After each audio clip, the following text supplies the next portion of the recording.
Hi, everyone. Thanks for filtering in and being here today for the corporate takeover of the American Dream event.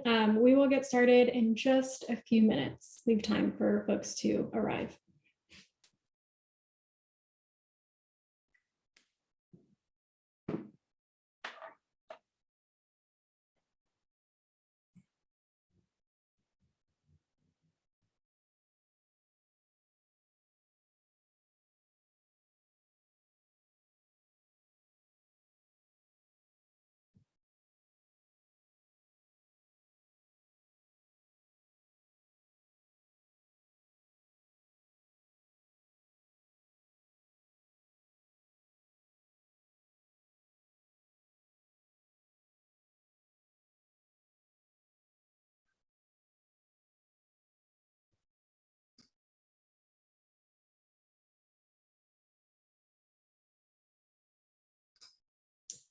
Hi again, everyone. If you're just joining us, we're giving folks just a couple more minutes to stream in and we'll get started, let's say 12:04, maybe just 2 more minutes.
Well, it looks like we have a good number of people joining us today. So thank you for being here. And I think we'll dive right into it. Thank you everyone again for being here for this event on the corporate takeover of the American Dream. My name is Hannah Holloway. I'm a senior policy manager with Tech Equity Collaborative, and I'm thrilled to be here with you all and in conversation with these wonderful panelists. Before we get into today's conversation, I wanted to make sure that anyone new who might be joining us has an opportunity to get to know a little bit about tech equity and the work that we do. We engage tech workers to take action on building an economy where everyone benefits from the growth that tech has created. We do that in 3 main ways: through education at events like this, through public policy, where we work in partnership with community groups to develop a set of public policy priorities that advance our mission, as well as through corporate practice, where companies are willing, we work with them to improve their corporate practice to benefit employees and all workers. And we do this in 2 main issue areas, which are housing and workforce and labor. I also, before we get into the conversation, wanted to thank Blend for sponsoring this event. Blend is proud to uplift and sponsor conversations like the one that we're having today, and hope that we can build a future where technology can advance equity and change lives for the better. A couple quick items of housekeeping before the conversation as well. We have a chat function today and a code of conduct that we enforce for that chat, which Herman will be dropping into the chat right now, just to ensure that this is a safe space for learning. Please be respectful of your fellow attendees and the opinions that are shared in the chat. There is also a Q&A function for this webinar today. This is where you'll want to drop questions that you might have for the panelists. We'll get to those when we get to the Q&A section in a little bit, probably around 12:40-ish. So questions for the panelists in Q&A, general conversation in the chat. We are also recording today's webinar. If you're not able to stay on for the whole thing or just want to share this with friends after the fact, the recording will be online, and we'll send that out to registrants later this afternoon as well. And with that, we just want to thank you all for being here today. We love being able to provide these events to our community. We miss being able to do them in person. If you also enjoy these events, get something out of them, or just appreciate tech equity, please become a member. It helps us keep doing the work that we're doing. It helps us provide more events like these. There will also be a link in the chat where you can get more information on membership. It's about $10 a month or $100 a year. And with that, I think we can just get into the conversation, which again, I'm very excited to have today. The conversation on corporate takeover of the American dream and the increasing involvement of corporate actors in single family home ownership, as well as the housing system more broadly. In thinking about today's conversation, I was trying to remember like when this concept first came onto my radar, and I think it was during the Great Recession. There were a glut of houses and households being forced into foreclosure, and Wall Street and other investment entities found a way to profit off of that housing instability by buying up homes during the market downturn. During the pandemic, we've seen the same pattern play out, now aided by these tech-enabled tools, thinking of things like Zillow's estimate, that consolidate our data and use it to outbid us. This has implications for prospective homeowners, for renters, and for our communities at large. And so with that, and to help us sort of get into this and tease it all out, I want to introduce our two incredible panelists. I'll turn it over to you both to introduce yourselves. And I think, Leah, let's start with you. Great. Well, really excited to be part of this conversation. I think it is something that we all need to really start digging into and thinking about. So I have been a tenant attorney for almost 2 decades, and I'm starting to feel that the work I've done and who I am is about responding to what the latest housing crisis is. And I think that reflects that when I started, we kind of were seeing this concept of gentrification when that was a new word. Then the foreclosure crisis kind of replaced that, both for homeowners and tenants. And I, was part of those efforts, both in Los Angeles and then later in East Palo Alto. I then went on to kind of work through the ramifications of the foreclosure crisis, and that suddenly, kind of the housing affordability crisis, as the legal director for Tenants Together, and I was a founding board member. And I was there for almost a decade, and then went back into direct legal services at Centro Legal de la Raza in Oakland. And one of the reasons I made that transition is that in 2015, I wrote and then helped pass the first rent control ordinance in California in over 30 years. And that was in Richmond, California. And so began kind of over the last 5 years, an increasing amount of tenant protections going into place across the state, kind of in response to this kind of huge, overwhelming, affordability crisis that didn't matter if you lived in Fresno or San Francisco, no one can afford to live in California anymore. And so putting in some of those kind of ways to regulate the pricing of housing. And then kind of wanted to go back to the state, kind of looking, just realizing there's a lot you can do locally, but also back. So I now, a few years ago, moved back to doing statewide work with ACE Institute. And ACE is a community-based organization. We have chapters across in 6 different cities. Some of those are countywide, like our Contra Costa office. And then we're based up in Oakland, up here in the Bay Area, but also have offices in Los Angeles, San Diego, and Sacramento. Originally from Fresno, so sometimes I jump back to the Central Valley towns. But anyway, one of, I think, what as I unfortunately feel like I spend my career responding to the next crises, what was happening before COVID kind of took over was we were seeing this growing problem of the commodification and financialization of housing. And so that's a lot of what I've been spending my time on and how to address that. So I'll pause there because I think that's what we're here to talk about. Absolutely. And we're excited to hear from and learn from all of your amazing expertise that you just shared with us. Before we get into all of that, I will turn it to Elena now.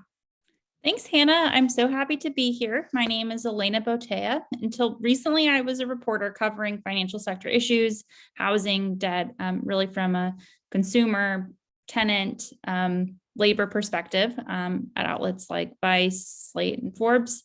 And actually pretty recently, I joined Omidyar Network, which is a philanthropy and social change venture. So looking at some of those same issues about how the financial sector impacts people's lives in the world of philanthropy now.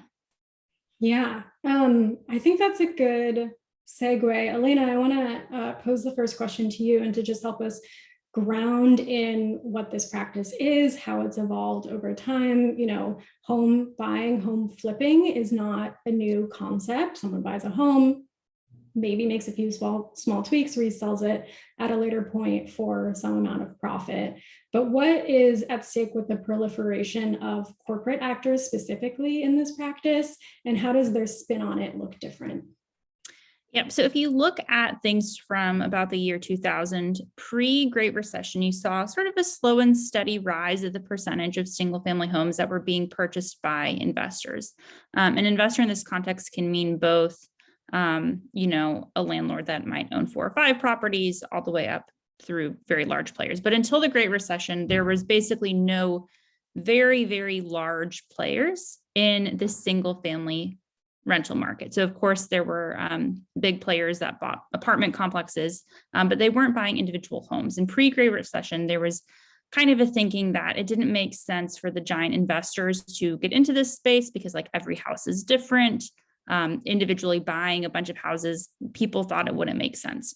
Of course, during the Great Recession, housing prices fell down a cliff, right? So housing prices dropped a lot and families were struggling, people were losing their jobs, and people were like being foreclosed upon. And there was a juncture where the government had kind of 2 options. So there was a path that it could have taken, which it could have said, it could have done, for example, what are called mortgage cram downs. So it could have said, okay, you bought your house for $700,000, but now it's only worth $300,000, and you could afford to make payments on $300,000, but you can't afford to make payments on the $700,000.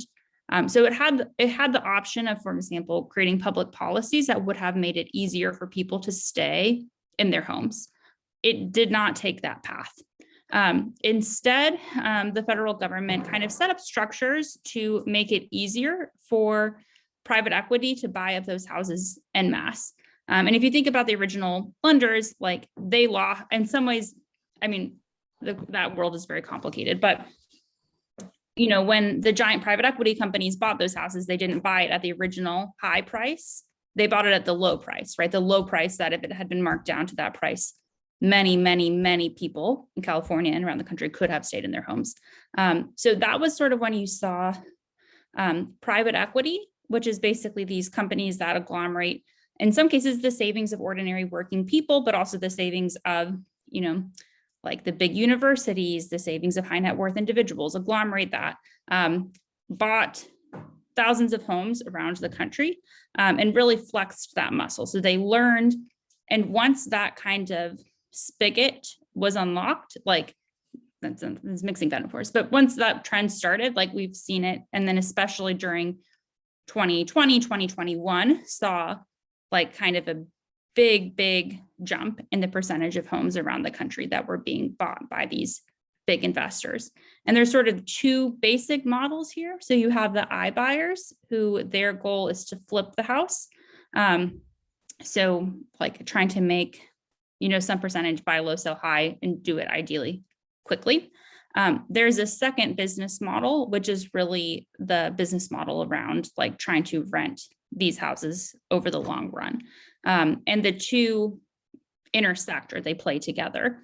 So for example, when Zillow shut down their iBuying business, they sold all of those houses, or 2,000 of those houses, to one of the big private equity companies that was engaging in this sort of like rental practice, where the goal is to take people who can't afford to buy a home, and often who can't afford to buy a home exactly because of the types of practices we're talking about, and collect rents over time. Yeah. And so taking single family homes, turning them into rentals, I think in California, there's been, of course, opposition to building more rentals, often coming from homeowners who don't want the neighborhoods they live in to change or to be accessible to the renter class, right? So I guess, Leah, your organization does a lot of work, as you mentioned, with tenants.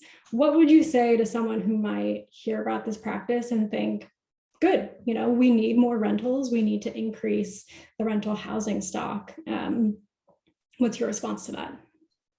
Well, I mean, I think part of the dilemma is that our entire society is set up with the assumption that housing is not supposed to take more than 30% of your income. And if our government is not going to provide that housing that you only pay 30% of your income, and it's supposed to come from the private market, we can't have a private market that basically there's essentially a monopoly. And so that, it essentially right now there is, in a way, a monopoly of the housing, because so much of the housing is taken up by factors, and they're controlling the market that have nothing to do with what housing is supposed to be for. Essentially it's being, traded and sold as if it's just a commodity. It's like grain, it's like car, it's not something that we're actually using, and the value based on it is not based on like its use. It's just like, how much can we sell and buy it for?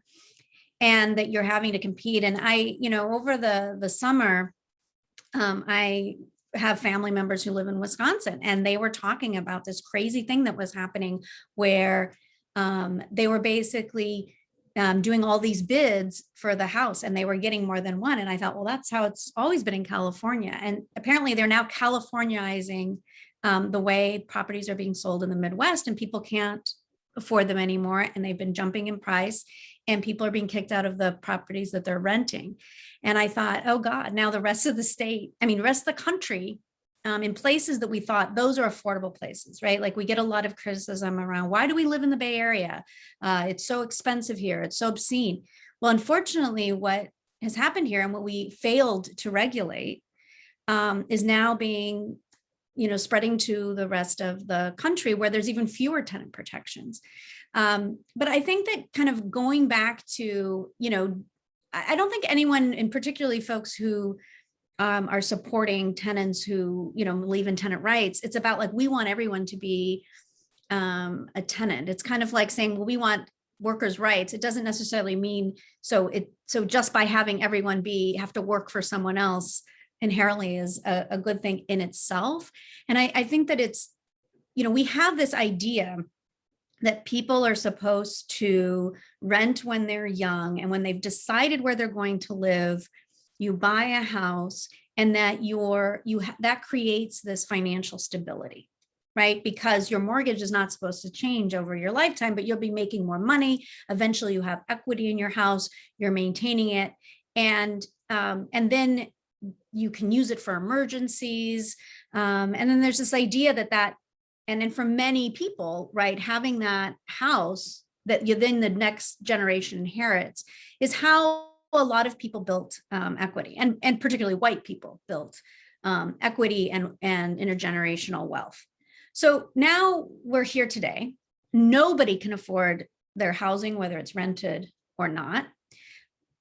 Renting used to be this thing that was less expensive than buying a home. Now it's the same as buying a home. And the difference is, do you have family wealth so you can put down a down payment, or are you coming from somewhere else that was more expensive? And so now you can afford a down payment here. So there's all of these kind of the way our society had been structured in terms of our expectations around covering these main costs that are just no longer make sense. And I think that the way Elena, was describing kind of these different choices that, the federal government responded to the foreclosure crisis really set us up poorly for where we are today. And I hope that Biden doesn't make a bunch of those same decisions as we're trying to get out of this crisis. But there's nothing wrong with having a society where we're renting.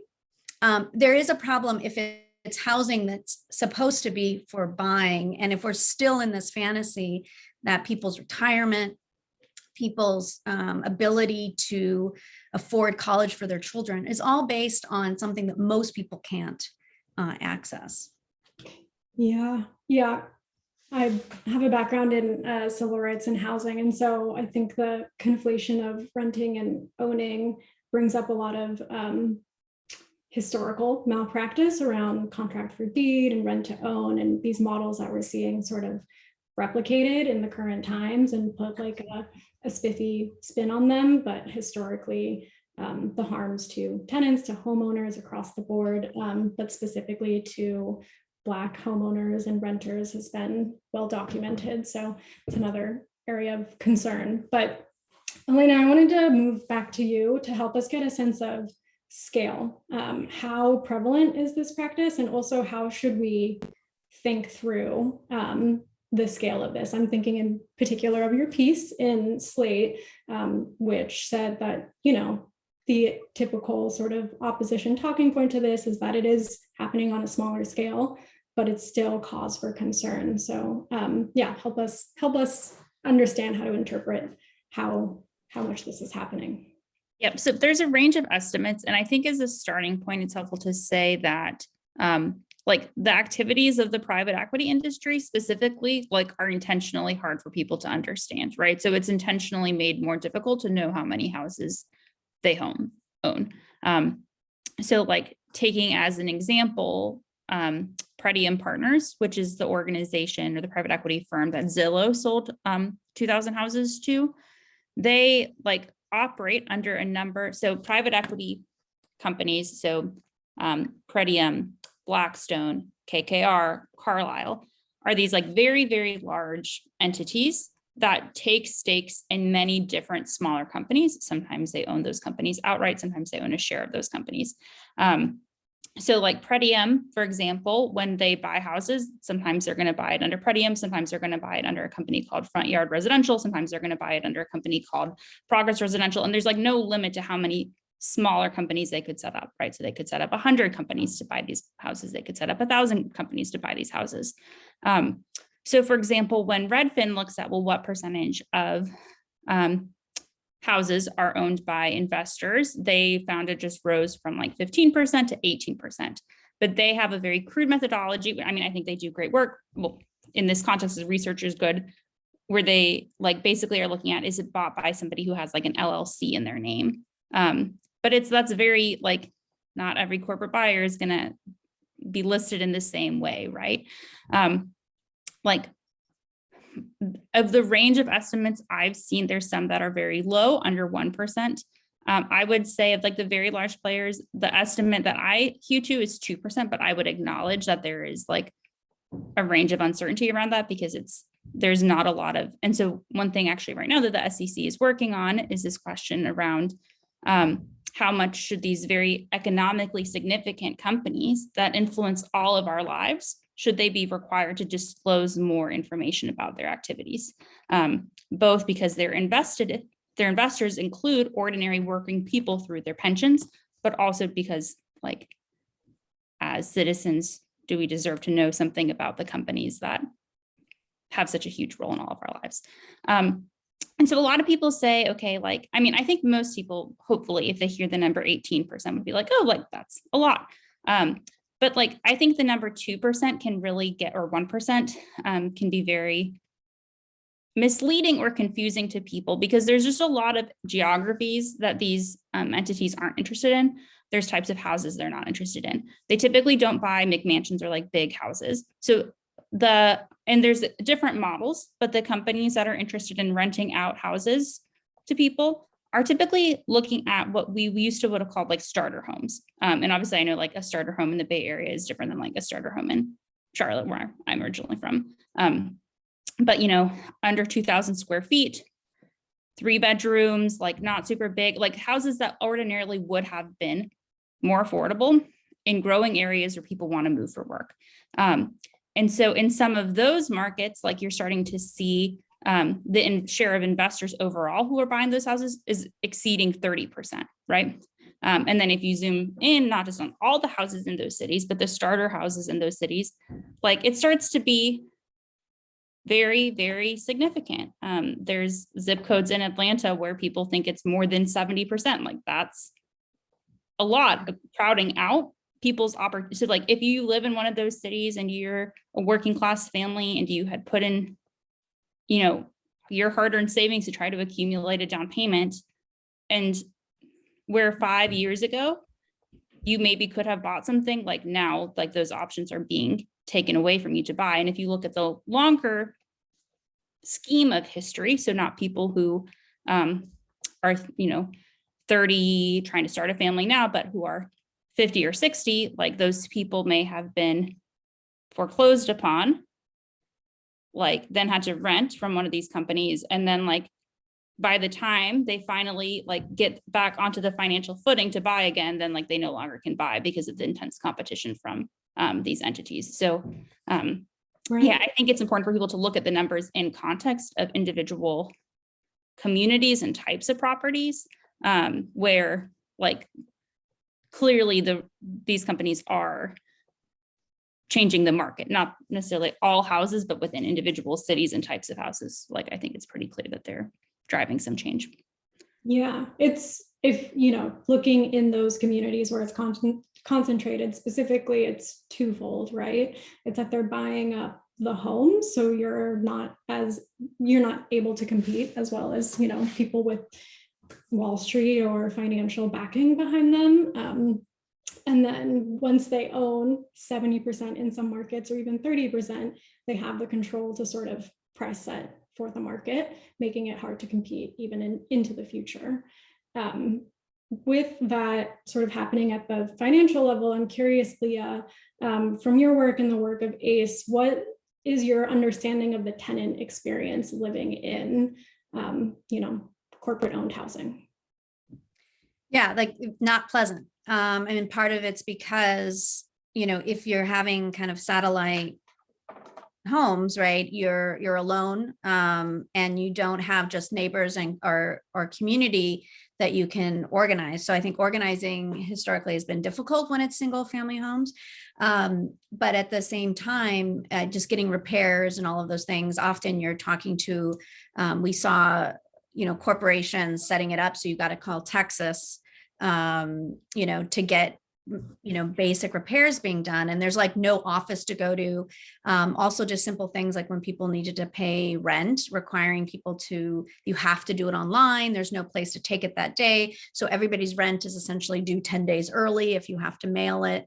But I think a lot of the, we heard a lot about repairs not being done on a regular basis and it being really difficult because even when code enforcement would try and get involved, they still can't find anybody to talk to. So there's not this kind of, there's just nobody here. I think that the other, and it took a while, I think, California, when we passed the statewide just cause ordinance, we covered, and obviously Tech Equity was very involved in helping get that legislation through. We recognize that so many of the single family homes, because historically we wouldn't even regulate rentals of single family homes, kind of this idea, it's just like a family member owns it, they're not living there temporarily, and not really acknowledging that it is such a big part of it. So I think that was a huge improvement, but that really came out of years of problems and complaints. The other is that raising of the rent, because it couldn't be, it didn't benefit from the rent stabilization ordinances in different cities, that people living in a single family home would be, threatened with huge rent increases. And it was just really difficult, particularly people in single family homes were more likely to have children. So their ability to move with no school, like in terms of like during the school year, I mean, there's just all of these things that made it very difficult for tenants to move somewhere else when the rents got too high. So just the idea, I mean, I think we all know that it's difficult for tenants to say, okay, well, you want too much rent, I'm leaving. And that's why we have rent stabilization. But yeah, it's just that the repair issues, the management issues. And then because there was, I think there's this tradition of like, the nice landlord who really cares about their tenants. And, I think it's a little bit of a patronizing relationship, but at least often they maintain the property. Like they have, it's their future that, this idea they take care of the building. Well, when it's a corporation, based in another part of the country, there's none of that. And there's no participating in the community, right? You just have these single family homes, often not maintained, and the rest of the block has to handle that. And then if you've got all corporate owned single family homes on a block, it prevents people from creating a community because people feel unsafe, feel unsettled because they don't know what's going to happen next. Where I think tenants often in buildings tend to feel more protected because they're in a community, they don't feel as alone. That's really interesting. That and sort of the topography of single family homes just being a little bit more spread out and that making it harder to organize is interesting. That being said, are there examples you would lift up of how tenant groups have been successful in asserting their rights or challenging corporate ownership of their homes that you're aware of through ACE or other areas? Well, I think it made a huge difference now that those units have just cause and rent control, or they have rent caps. But I think that's made a big difference. So that if you rent a single family home, you're not going to get kicked out after the year. I think that's made a difference. And I think that people are doing that. And, both, several places in California, but like Minneapolis, there's been a lot of really effective organizing of single family homes. And I think that they're looking to see how to address the monopolies that have been created. I mean, there are cities across the country where, I think, as Elena was saying, when you talk about 70%, that means that if a tenant has a conflict and gets evicted, it like if one company owns that much of the housing stock, where do they live? But there's also been huge like rent strikes, and here in San Francisco against Veritas, which is, I think one of the largest corporate owners in San Francisco. The tenants have been on rent strike almost, since before the pandemic. And they recently, were able to basically negotiate where they're getting a reduction in rent during the pandemic. Now, those are individual,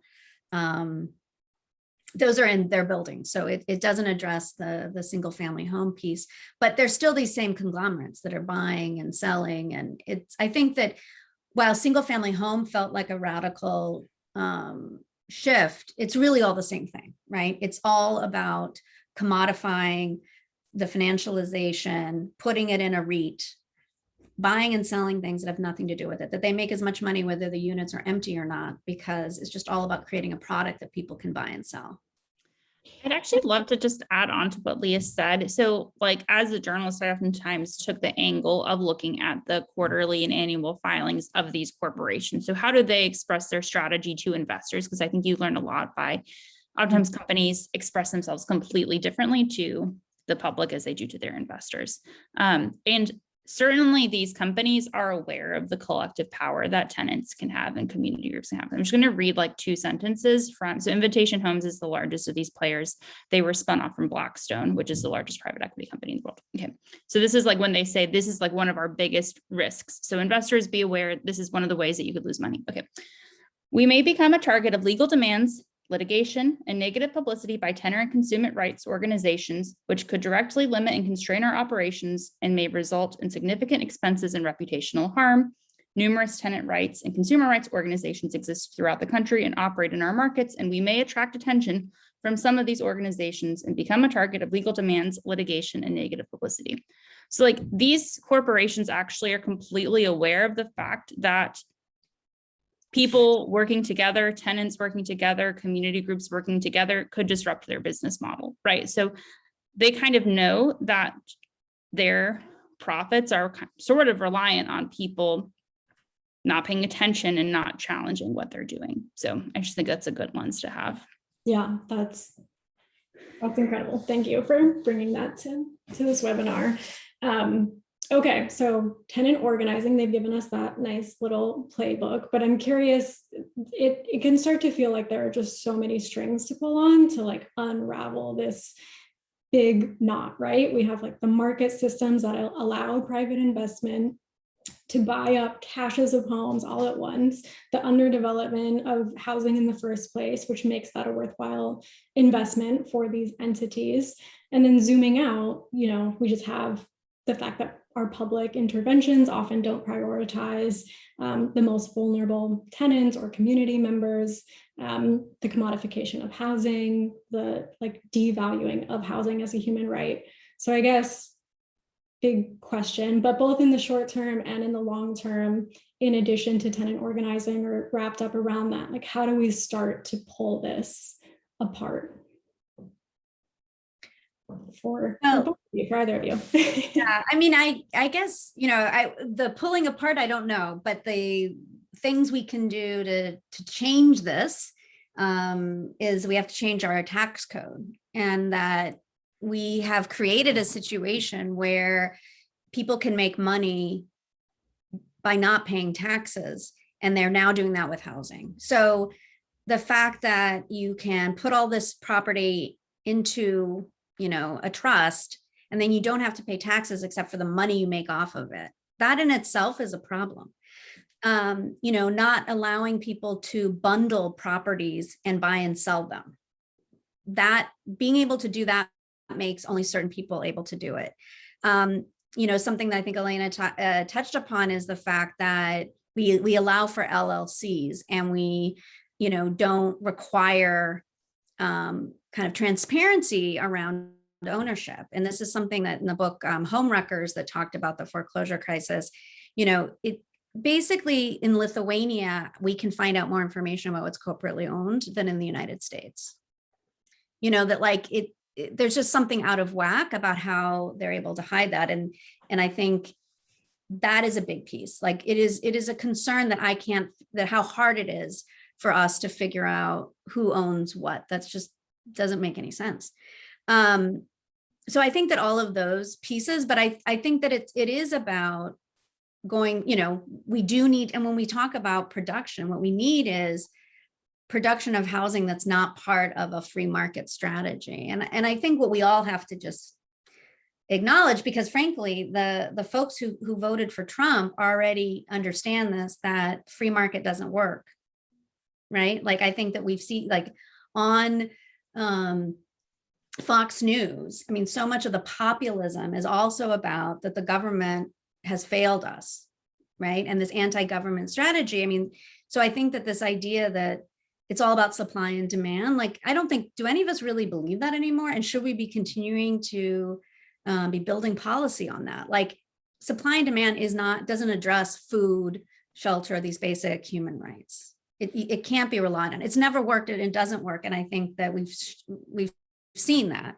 So I think we really have to go back to the government has to have larger intervention around these basic needs, and that housing cannot be seen as being, you know, solved by the so-called market.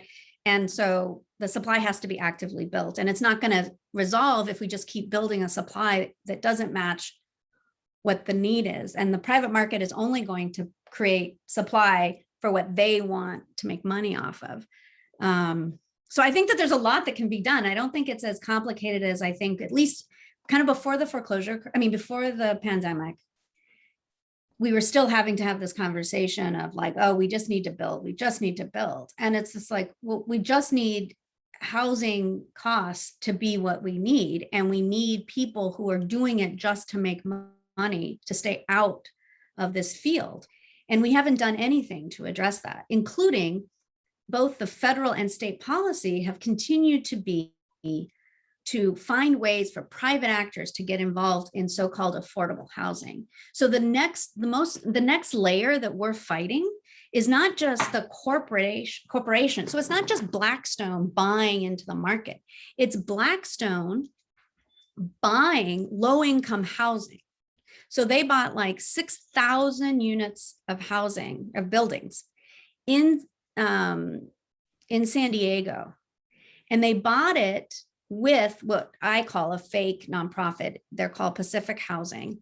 They exist solely to lump on to a for-profit housing purchaser to then take advantage of tax credits, something that's called like the welfare exemption. So you don't have to pay certain taxes if you are a nonprofit and you are going to provide 80% of AMI. Well, most properties, if you're going to rent them at 80% of AMI, is higher than the rents tenants are paying.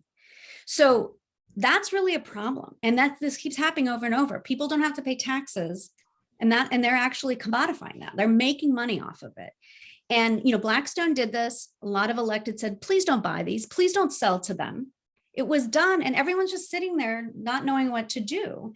And we're talking with those tenants, and they're already having radical problems. What one example, there was a fire in a building. The tenants went to hotels, and Blackstone told them they weren't going to pay for their hotels beyond 10 days. And they shut down the entire building. So there are people in there whose apartments were actually fine, but they were removed by the fire department. And they said, after 10 days, we're not paying for the hotel. They couldn't go back to the unit because the fire department had the units closed. And it's just like, so then what? And it's like no one could find the landlord. So yeah. I think that there's a lot there. I'll pause there though.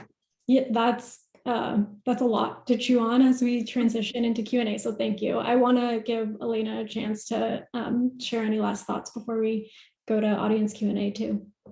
Yeah, I think at the biggest picture level, if you think about, okay, why are billionaires effectively vis-a-vis their investments in these different types of instruments? Of course, we said it's also a lot of people are invested in these instruments, but a lot of money comes from the richest people in the world. Why are they bidding against sanitation workers in Phoenix for these small houses, right? Why is that interesting to them? And it's really interesting to them because they have way more money than they possibly know what to do with. They have run out of productive investments in the real economy, starting new companies that would create jobs, that would employ people, and are just looking literally anywhere to park their cash, right? So that's why you see private equity trying to enter new asset classes they haven't been in before, is because they just there's the amount of money available relative to how many places to put it is that they are looking literally for any places that can be places to park cash. And I mean, I am on the same page with Leah about the need for more robust tenant protections. And I do think that will make a difference so that and we know that this is a specific historical moment where there are people who are qualified to buy houses, who have the income and down payments to support it, who are being priced out. So we know that there are people who could do it, who in this specific historical moment can't. But I think bigger picture, addressing the inequality through the tax code is critical. And I mean, it sounds radical, but also our tax code is way more favorable to the wealthiest people in the world now than it was in the 90s, in the 80s, in the 70s, in the 60s, in the 50s, and the 40s, right? So just returning to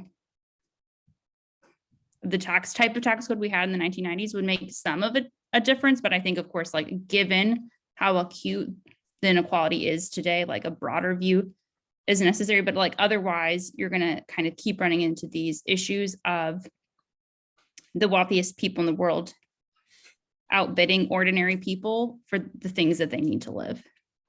Yeah. Well, thank you both. We'll all be dreaming tonight about how we can fix the tax code. Marian, I want to invite you back into the conversation to let us know what's going on in the Q&A section. Awesome. Thank you for having me. And thank you so much, Leah and Elena, for this amazing conversation. I've learned so much in the last 45 minutes. So thank you. And big thanks to everyone in the Q&A. It's been popping this entire time. So I'm not gonna be able to get to every question, but we'll try to hit some of the big ones. All right, the first question that we have is someone in the attendees is curious about what role consumer investing in real estate deals plays in this dynamic. Does it make the problem worse, or does it allow new ways for the wealth in the housing stock to be more broadly accessed? I don't mind diving in with that one. So there's sort of like two ways that kind of upper middle class people who have some amount of extra savings can get enter this space. So one is organizations like Fundrise that are newer kind of startups that are trying to crowdsource investment and use that in some cases to buy individual houses, in some cases like buy whole neighborhoods that are newly constructed. So that's like one model. And the second model is that even though these kind of biggest corporate landlords started in private equity, many of them have spun out and become publicly traded companies. So they get incubated in a private equity company like Blackstone. Blackstone makes it private, but now Blackstone is back into, even though they spun off like their biggest entity, they like re-entered with new entities. So you can either like buy a share of one of these REITs, or you can kind of engage in these like crowdfunding platforms. In aggregate, I would like say that it is I think I would draw a little bit of a distinction in some ways between the build to rent type of model versus buying up existing housing stock. Like I do think I am pro density. Like I think there's a need for more construction. I don't think it has to happen in the way that we're doing it now. Like I think there's other models, but people who are trying to get more houses built, I see some good in that. But yeah, I think in like, do these instruments, like, are they wealth building for people who otherwise like, it's wealth building in the same way, in a sense, as, people buying shares of an index fund or a mutual fund is. I would say the distinction that I draw is this element of like, to what extent is it crowding out first-time home buyers who could have ordinarily afforded a home? I think there is some evidence that it is crowding out. And then the second distinction that I would draw is the element of like, what does that investment funnel? So when people invest in the real economy and invest in small businesses, and like the hope is that that stimulates research and development and creates new jobs. And I think the evidence that like this, like investing in a REIT does that is not very strong.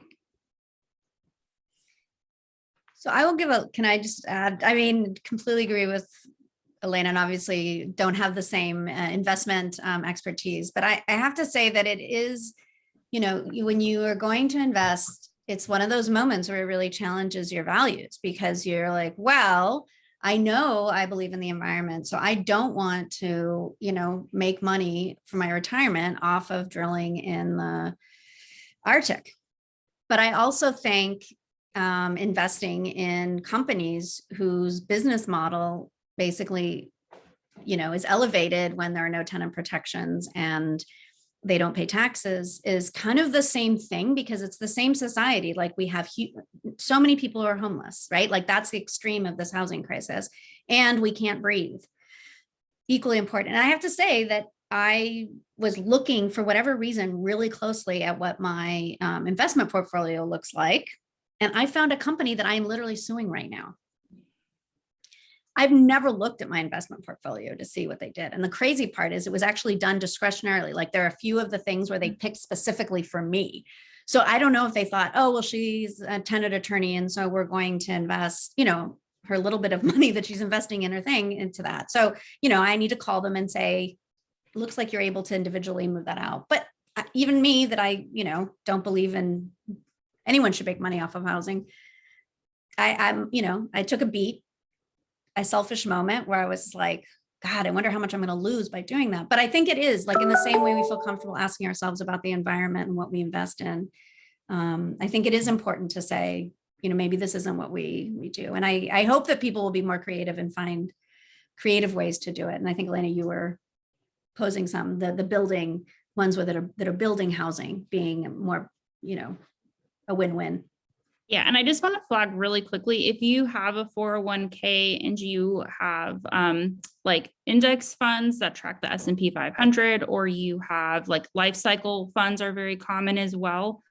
There's already several real estate investment trusts. So Lee and I both use the term REIT, that's what that stands for, in the S&P 500, which means that if you have any investments at all, chances are you're already invested in this space. And like, I don't mean that in like I don't mean that necessarily in a negative way, in the sense that like, are there great places to put your money that are great for the world? In a sense, yes, but in a sense, like, we're all tied up in this like structural system that's hard to escape, and like, it's not easy to navigate. But like, if somebody I knew was interested in like investing in one of these platforms, I would just remind them, like, if you are invested in S&P 500, you're already have exposure to that asset class. So just for people don't always realize that they might already be invested in without realizing it.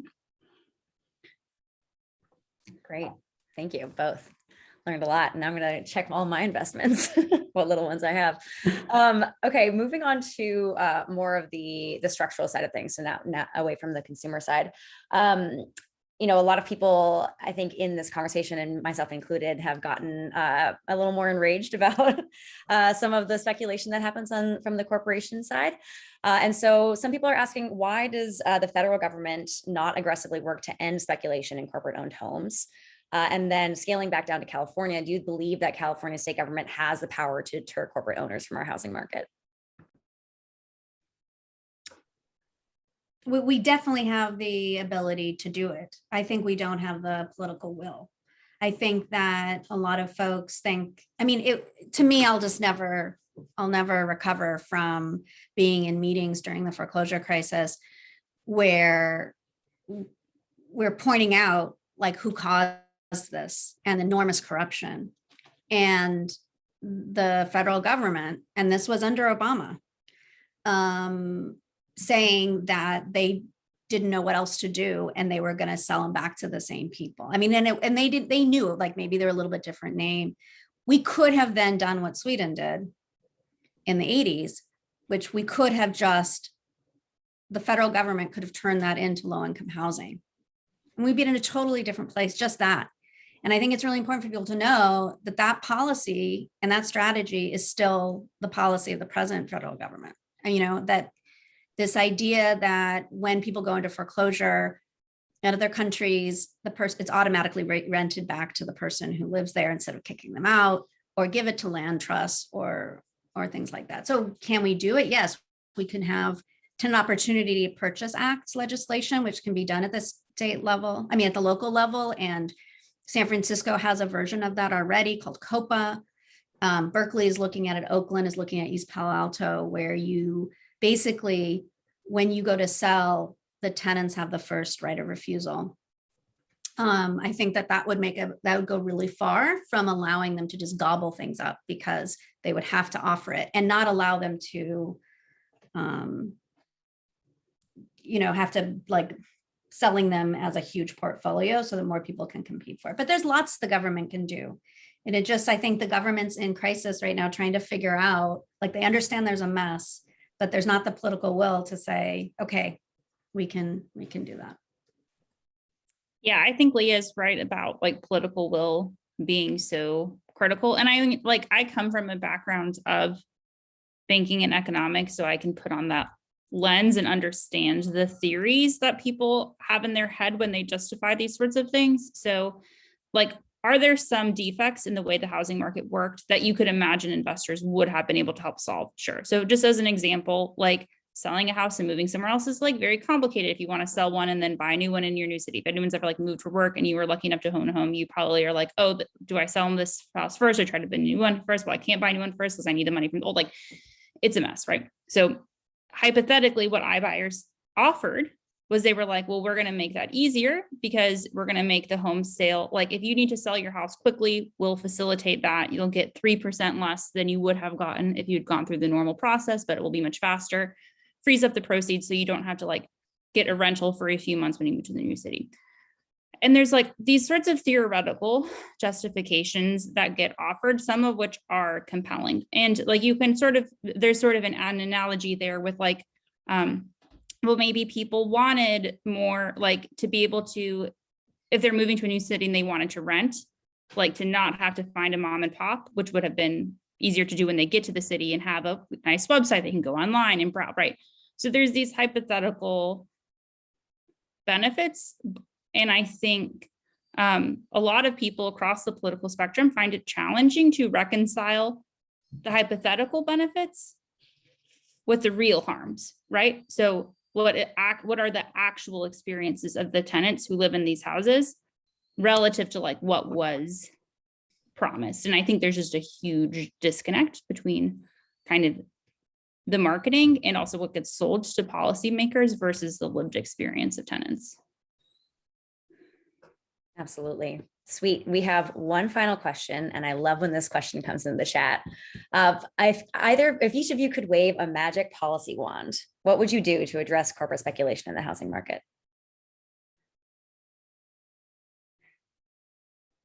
I mean, mine is very ambitious, but it would be a wealth tax. I mean, which would cover a lot of other problems in our economy. But yeah, I think the basic, I think when you have, and I hear Leah on some of the specific remedies as well, and I'm like very glad that she's flagging those. But I think for me, starting with the fact that the wealthiest people have like an oversupply of capital and they literally can't come up with anything to do with it other than, outbid janitors for like 1,500 square feet houses. Like, I think that it needs to be, we should look at every different type of remedy across, local, state, federal. But if I could pick one, it would be the tax element. Great. Well, I agree with Elena. And that would, let's do that one. If we can't do that one, I think just saying you can't own more than a certain amount of housing and that you can't, kind of doing all this transparency around what's ownership is always tied into that. So you just don't get to own this much residential housing because it is just, it's upending our society. And I'll just flag that. I mean, to the point about like how much housing are you allowed to own? You also have this issue, and it's most common in private equity as opposed to the kind of the public sector. By public, I mean the publicly traded companies, but like create like a single pool of money, creating like 1,000 entities, right? That like distorts the picture. I don't know if anybody reads the Wall Street Journal, but there's been a lot of reporting that the federal government is considering increasing reporting requirements for private equity companies. And like there's expected to be a draft rule sometime soon-ish. And then it will be open to public comment, which means that like anybody on this call or, can write in and explain to the government why you think it's important that private companies should have to share more about what they do for the sake of their investors and for the sake of the communities that they operate in. So I just wanted to plug that that is a chance to express your perspective on these topics. It's just one slice of the puzzle, but an important one too. And that is a really great call to action to close this webinar on something we can all take back with us. So thank you, Elena, for that and for all of your expertise on this webinar, and to you, Leah, as well. I also learned a lot, so appreciative of the conversation here today. And thank you to everyone who joined us. We appreciate the panel, and we appreciate everyone who was here to listen to it. We are at time. One final reminder that if you enjoyed this event, please become a member. And we will be following up with the recording and any specific calls to actions or materials that we discussed on this call later today. Thank you, everyone. Great. Thanks, everyone. Thank you.